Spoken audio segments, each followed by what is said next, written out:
Hello friends, तो आज की क्लास बहुत ही इंपॉर्टेंट होने वाली है बिकॉज इस क्लास में बहुत ही ऐसी बातें डिस्कस करने वाला हूँ जो आपको रोकती है एक सक्सेसफुल इंसान बनने से। मतलब एक ऐसी हैबिट्स, देखो जो भी सक्सेसफुल इंसान होता है उसकी कुछ सक्सेस हैबिट्स होती हैं बिकॉज वो एक सक्सेस पैटर्न फॉलो कर रहा है, वो एक सक्सेस फिलॉसफी फॉलो कर रहा है।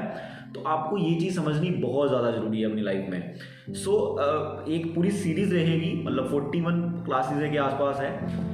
तो इस क्लास में पहले स्टार्टिंग में सबसे पहले हम ये मतलब पूरी सीरीज को स्टार्ट करने से पहले हम कुछ सोशल बुलशिट रूल्स और कल्चरल रूल्स जो हैं, जो बेकार के हैं, जो एक्चुअली में आपकी हैबिट्स को ख़राब करते हैं और एक्चुअली में आपको सक्सेसफुल पर्सन बनने से रोकते हैं, उनके बारे में डिस्कस करते हैं। तो सबसे पहली जो चीज़ है, देखो जो भी हमारे लाइफ में जो मिल रहा है, जो भी हमें लाइफ में लाइक हम लोग क्यों कैसे मिल रहा है हमें, हम एक्शन करते हैं और जो एक्शन होते हैं वो पूरे पूरे तरीके से डिपेंड करते हैं हमारी कॉन्शियसनेस के ऊपर। मतलब मेरी जिस तरीके की चेतना होगी मैं उस तरीके से एक्शन करूँगा।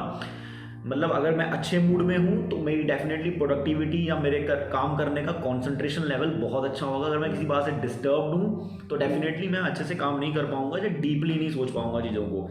अगर आप जैसे मान लीजिए कुछ आपको कोई अपने किसी ने आपको डांट दिया, या किसी ने आपको गुस्सा किया, जहाँ सुबह आप काम के लिए निकले या आपका झगड़ा हो गया किसी के साथ, तो डेफिनेटली उस समय आपकी कॉन्शियसनेस सही नहीं रहेगी, आपके दिमाग में वही बात घूमती रहेगी और वो दिन आपका उतना प्रोडक्टिव नहीं होगा।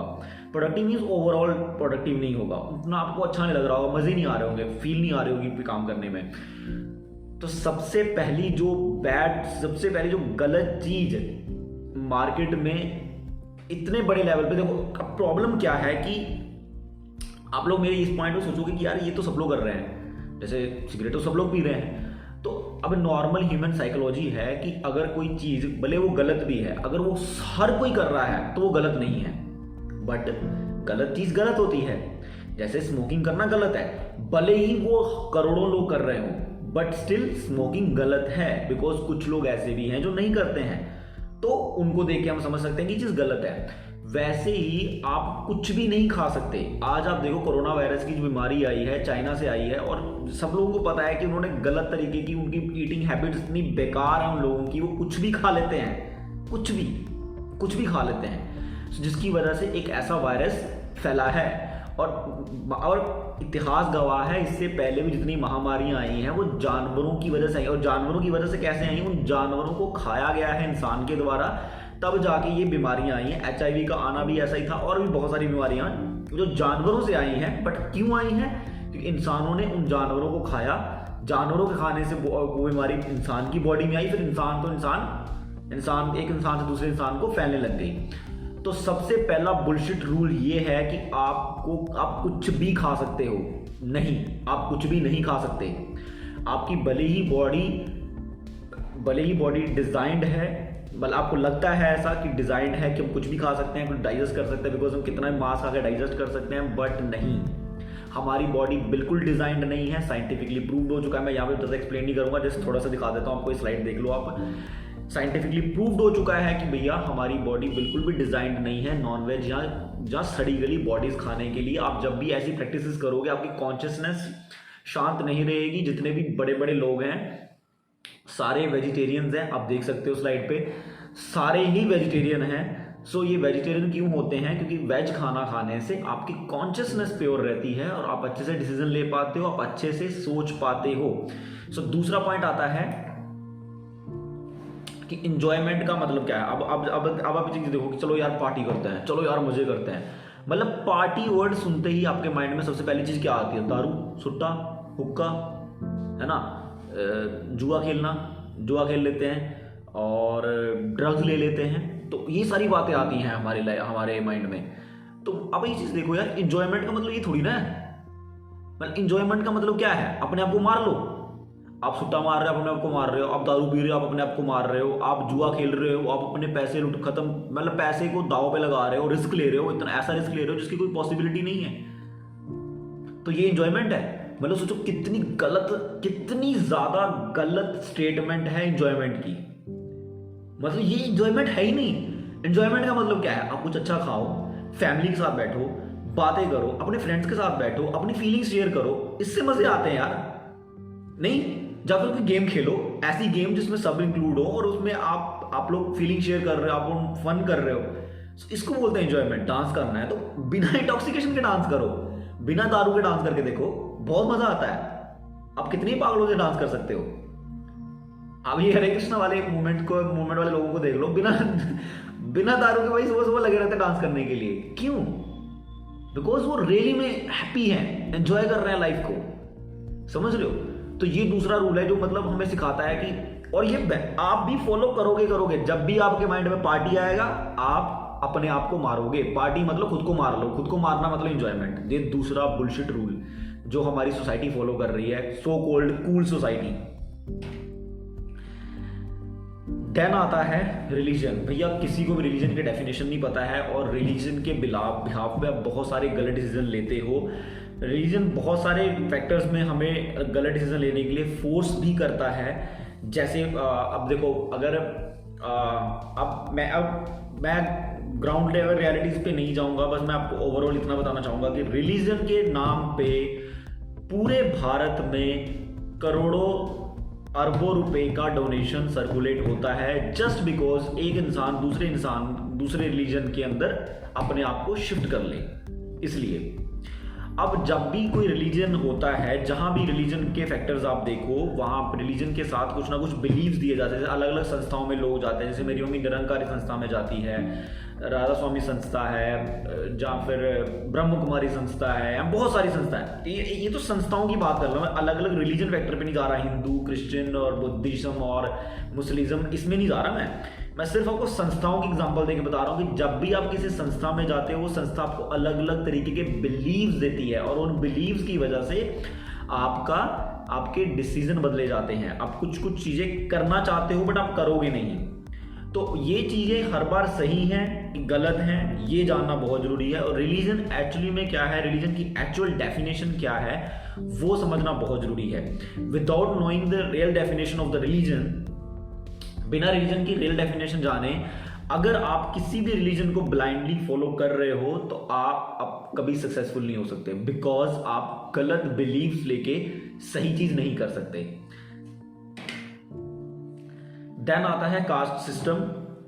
तो कास्ट सिस्टम के ऊपर यूट्यूब के ऊपर बहुत सारी वीडियोस मिल जाएंगी और बहुत सारी वीडियोस में अलग अलग बातें हुई हैं कि इसीलिए कास्ट सिस्टम अच्छा है, वैसे कास्ट सिस्टम अच्छा है। हाँ, डेफिनेटली बहुत सारे लोगों को कास्ट सिस्टम से फायदा हो रहा है, तो इसलिए कास्ट सिस्टम अच्छा है। और जिस समय कास्ट सिस्टम के कास्ट सिस्टम बना, मतलब कास्ट सिस्टम के ऊपर किया गया कि इस वाले कास्ट को मतलब ये प्रायोरिटीज मिलेंगी, तो उसके पीछे भी रीजन देखो कि अंग्रेजों ने भारत की संस्कृति में, भारत के शास्त्रों में कोई भी कास्ट सिस्टम नहीं है। सबको बताया गया है कि कर्म के आधार पे आपको अलग अलग डिविजन्स हैं। कर्म के आधार पे मतलब जैसा कोई काम करेगा, अगर एक ब्राह्मण का पुत्र क्षत्रिय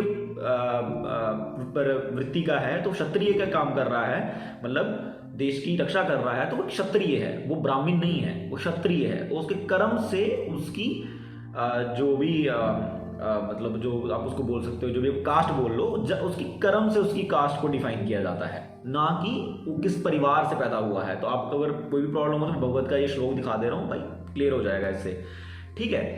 तो अंग्रेजों ने क्या किया, अंग्रेजों ने समझा कि ये जो बात बताने वाले ये ब्राह्मण लोग ही हैं, पंडित लोग, उस समय ब्राह्मण मतलब पंडित मतलब टीचर्स लोग, जो उस समय के टीचर्स थे, तो अंग्रेजों ने पूरे तरीके से डिस्ट्रॉय किया इस फिलॉसफी को।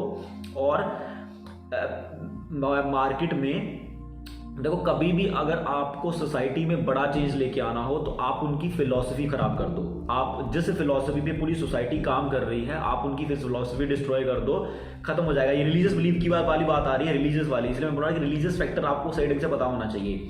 तो वहीं आप अंग्रेजों ने क्या किया, पूरे तरीके से भारत में जो रिलीजियस फिलॉसफी थी, एक्चुअल रिलीजियस फिलॉसफी थी, उसको डिस्ट्रॉय किया। उन लोगों ने डिस्ट्रॉय किया था, गलत बिलीफ सिस्टम स्प्रेड किया, गलत फिलॉसफी स्प्रेड की, जिसकी वजह से जनता ने बिना सवाल पूछे कि ऐसा क्या है, शास्त्रों को बिना समझे पढ़े, उन्होंने कास्ट सिस्टम को एक्सेप्ट कर लिया, बिकॉज उस फिलॉसफी को एक्सेप्ट कर लिया, क्योंकि फिलॉसफी में मजे आ रहा है ना। अब हर किसी को तो चाहिए होता ना कि यार हम थोड़े मालिक हों, कोई हमारे नीचे काम करे, हम उसको दबाएं, ये करें वो करें। तो इन सब के चक्कर में ये कास्ट सिस्टम बना।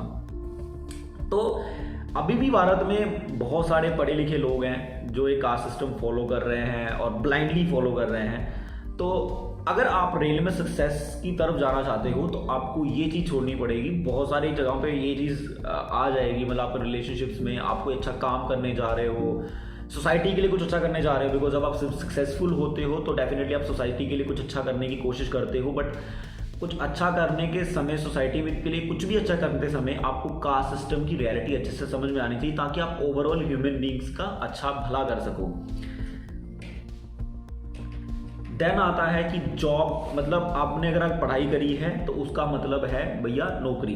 पढ़ाई करी है तो मतलब नौकरी करनी है भाई, ऐसा कुछ जरूरी नहीं है। तुम्हें पढ़ाई करनी है, तुम अपना कोई भी बिजनेस स्टार्ट कर सकते हो। तुम्हें कुछ अगर मतलब तुमने स्टडी कंप्लीट करी है और उसके बाद तुम्हें कुछ और रिसर्च करना है या तुम्हें कुछ जानना है, कुछ एक्स्ट्रा सीखना चाहते हो तो तुम और सीख सकते हो। अपनी स्किल डेवलपमेंट करो। एक्चुअली पढ़ाई मतलब स्किल, आपकी कौन सी ऐसी स्किल है जिसको आप पैसे में कन्वर्ट कर सकते हो। इस रूल के बारे में वैसे बहुत सारे लोग बात करते हैं, बहुत सारे यूट्यूबर्स बात करते हैं इस चीज़ के बारे में। जैसे मान लो किसी ने बीटेक करी है तो उसका मतलब ये नहीं कि भैया उसको जाकर इंजीनियर बन गया तो उसको किसी कंपनी में जाकर जॉब करनी ही करनी है। नहीं भैया, अगर उसको कोई और चीज़ जम गई है, कोई और आइडिया जम गया, कमाने तो पैसे ही है ना। अगर उसको और आइडिया जम गया, जब कुछ और चीज़ एक्सप्लोर करना चाहते हो तो करो। ये कोई रूल फिक्स नहीं है कि भैया उसने बीटेक कर ली तो नहीं उसको भी कंपनी में जाकर नौकरी करनी ही करनी है। नहीं भाई, नहीं। एजुकेटेड इंसान, एक पढ़ा लिखा इंसान कोई भी फील्ड चूज कर सकता है। अब वो पढ़ा लिखा है, समझदार है। और जो लोग आपको ऐसी बातें बोलते हैं ना, थोड़ा देखा करो यार उनकी एजुकेशन लेवल क्या है, क्या वो उतने एक्सपीरियंस्ड हैं जो आपको सलाह दे रहे हैं इस चीज के बारे में। कितनी तेज टेक्नोलॉजी बदल रही है और कितनी तेज सराउंडिंग बदल रही है, उनको पता है इस बात का?